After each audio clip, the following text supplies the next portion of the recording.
Halo guys, balik lagi nih di channel Indra Harajuku. Oke guys, jadi di sini saya masih pakai ROM dari Corvus Android 11 ya, dan saya baru aja cobain custom kernel dari Stormbreaker. Dan di Stormbreaker ini juga ada di Redmi Note 8 ya. Padahal di lama yang versi dulu-dulunya saya sering cobain Stormbreaker di Wired ya. Cuma di sekarang Redmi Note 8 juga ada.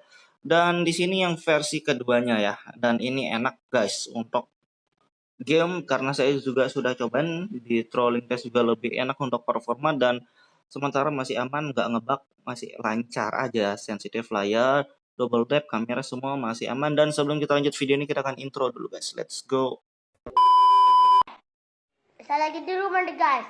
Jangan lupa like, comment, and subscribe.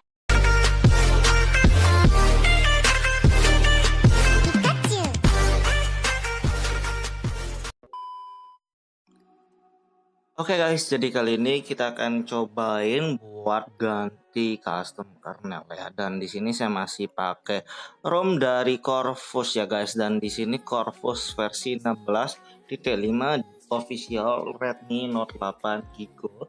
Dan di sini saya masih pakai kernel dari Ryzen ya. Jadi untuk custom kernel di sini pakai Ryzen cocok buat daily dan game. Dan kita akan cobain custom kernel dari Stormbreaker ya. Jadi Stormbreaker saya pernah nyobain sebelumnya. Dan sekarang ada updatean versi ketiganya dari Stormbreaker ya. Dan saya penasaran pengen nyobain sih kernel Stormbreaker yang versi ketiga, harusnya sudah menyempurnakan bug ataupun improvement dari sebelumnya, lebih stabil ya harusnya yang versi ketiga ini. Dan di Stormbreaker kernel ini cuma bisa di Android 11 custom ROM ya, AOSP bukan MIUI. Kalau MIUI kayaknya belum bisa booting, cuma di AOSP bisanya.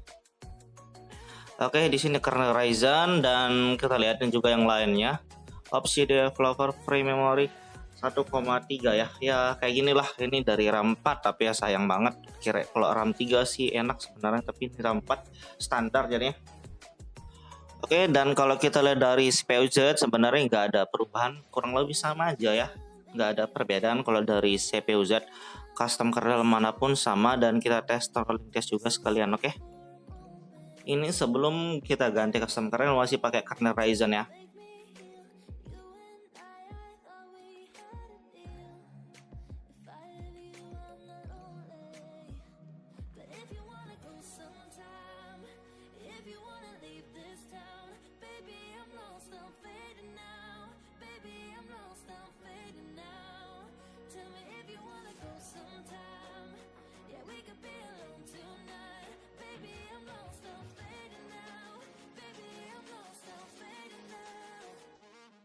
Oke guys, jadi kayak gini 120-an sampai 130 ya, sampai kalau Ryzen kernel ini mantap. Stabil juga, nggak terlalu boros ya walaupun performanya lumayan tinggi. Dan di sini kita masuk Magis, untuk masuk TWRP-nya via Magis ya, hemat tombol guys. Dan di Magis saya pakai dua modul ini doang, nggak pakai modul yang lain ya. Unlock grafik PUBG dan kamera improvement ya, biar lebih enak hasil kamera dan videonya. Oke, kita langsung masuk lah TWRP dan kita flash kernelnya Stormbreaker itu ya. Oke guys, jadi di sini kita sudah masuk di TWRP dan di sini saya pakai TWRP dari Pit Black Recovery Project, dan disaranin samain aja TWRP-nya mau flash ROM, kernel, Magis samain aja. Kalau di video ini berhasil, kalian juga berhasil ya. Jadi biar mudah aja guys. Oke, cara ganti atau update-nya di deskripsi ada dan disaranin samain aja. Oke, sebelum kita mulai mungkin kita bisa cari kernelnya, mana dia kernelnya, mana dia, ini dia. Stormbreaker Giga beta ya, tapi ini masih versi beta dan ini updatean yang ketiga ya, 03. Dan kalau kalian takut kalau Redmi Note 8 kan kadang lebih sering kalau gagal paling nggak bisa booting ataupun ngebug ya, kalian bisa backup di bagian boot sama DTBO. Kalau takut ya, boot sama DTBO ini backup dan tinggal restore aja di sini ya. Jadi kalau kalian takut bisa backup, dan di sini kita install. Kalau saya pernah sebelumnya backup ya, kita langsung install kernel Stormbreaker. Terima kasih sudah klik video ini. Tapi jangan lupa guys, klik tombol subscribe. Karena subscribe itu gratis. Dengan subscribe kamu support channel ini terus untuk upload hampir setiap hari. Oke, saya juga tertarik terus Stormbreaker karena di Redmi Note 5 ada Stormbreaker juga ya. Jadi aman, harusnya sih aman ya. Oke guys, jadi kita bisa langsung kita web cache buat opsional, buat reportnya opsional sih, nggak keharusan. Tanpa web cache juga tetap bisa booting dan bisa install harusnya. Oke, kita tinggal tungguin lihat berhasil bisa booting atau enggak, dan kita cek yang lain nanti kalau sudah di home screen-nya guys.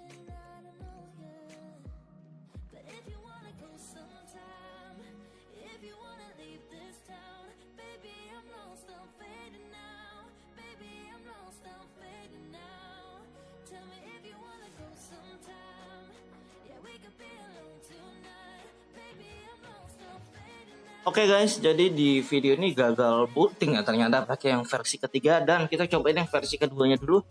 Masih penasaran ya, nggak tahu kok nggak bisa booting padahal di Android 11 ya. Cuma ya sudahlah, kalau nggak bisa booting berarti kita pakai kernel yang lain aja ya, yang bisa aja. Coba dulu di sini. Ini ya Stormbreaker kernel, dan ini yang versi keduanya. Nggak tahu ya bisa booting atau enggak, dan ini harusnya bisa di Android 11 juga nih guys. Sambil kita nungguin versi stabilnya, kita tes ini ya.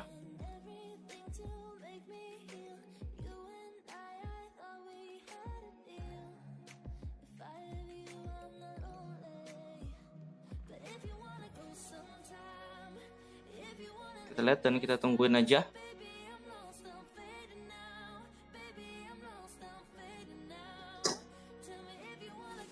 Oke, ternyata bisa booting ya untuk di versi kedua, yang versi ketiga nggak bisa. Jadi saya akan cantumin yang versi kedua aja yang bisa booting di Android 11. Andai saya cantumin yang berhasil ini ya. Oke, kita tinggal tunggu masuk home screen dan kita tes, kita review dan yang lain-lainnya ntar guys. Oke guys, ini dia masuk home screen-nya, dan kita tes kayak satu-satu, double tap dulu ya. Double tapnya masih bisa berfungsi. Dan kita lihat di kamera ini yang paling sering gimana ya. Oke, kalau foto sih bisa. Kalau video,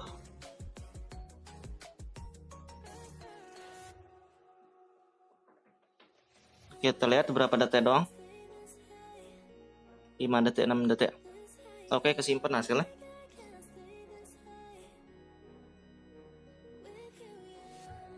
Oke, untuk sementara normal ya videonya. Sementara normal pada saat awal ini sih sementara ya. Next kita cobain fullnya nanti lah ya. Kita buka tentang ponsel versi Android, dan kita lihat di sini Stormbreaker kernel ya. Ini dia Stormbreaker kernelnya, dan ini yang versi kedua. Kalau yang versi ketiga nggak bisa booting guys. Dan ini Clang version ya. Oke, dan ini sudah lumayan. 1,4 free RAM ya, sudah lah ya. Dari CPU Z sebenarnya sama aja harusnya. Nggak ada perbedaan ya kalau dari CPU Z, dan kita tes trolling test.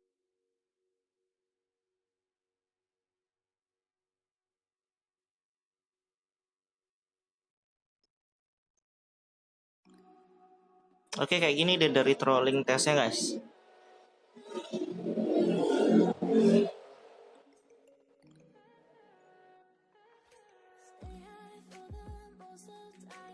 Lumayan agak kurang naik turun ya, tapi 140 sampai guys, sudah performanya mantap ini. Untuk game harusnya lumayan enak ya. Dan ntar kita tes di game juga sekalian, kita tes di game PUBG ya guys. Oke, lu stabil 140-an bisa ya untuk performa di game ini, cocok pakai Stormbreaker ini juga. Dan kita tes di game ya. Di game kita sudah pakai unlock grafik PUBG, dan kita tes langsung ya.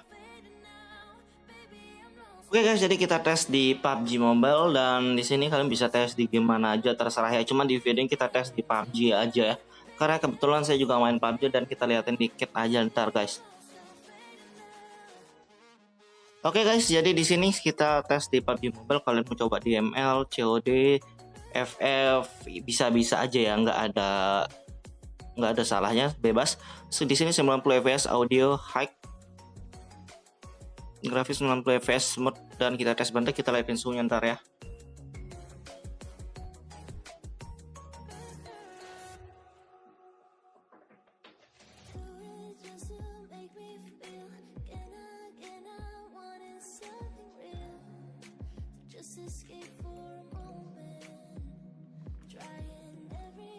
to make me heal.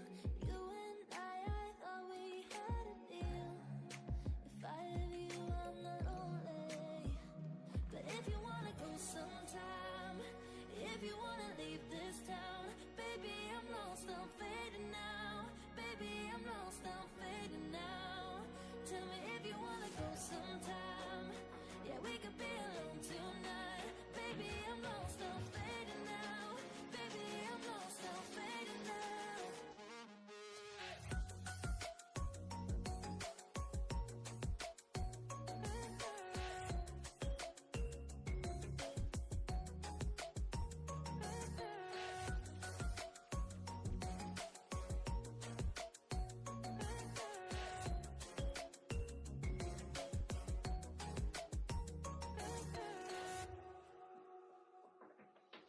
Oh my God, can't stay this high. This high, yeah. Oh my God, can't stay this high. With you, yeah. Oh my God, can't stay this high.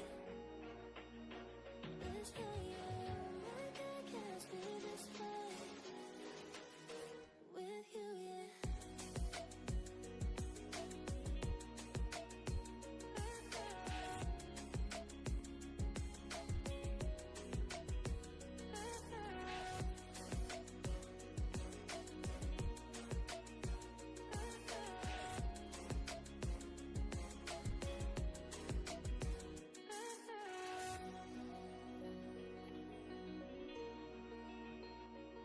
Oke guys, jadi untuk suhunya di sini 39 derajat, hampir 40 ya, hampir, tapi di sini 39, dan ini lumayan enak buat di game. Ternyata di sini juga nggak kalah ya dengan Ryzen kernel ataupun Predator, di sini juga mantap.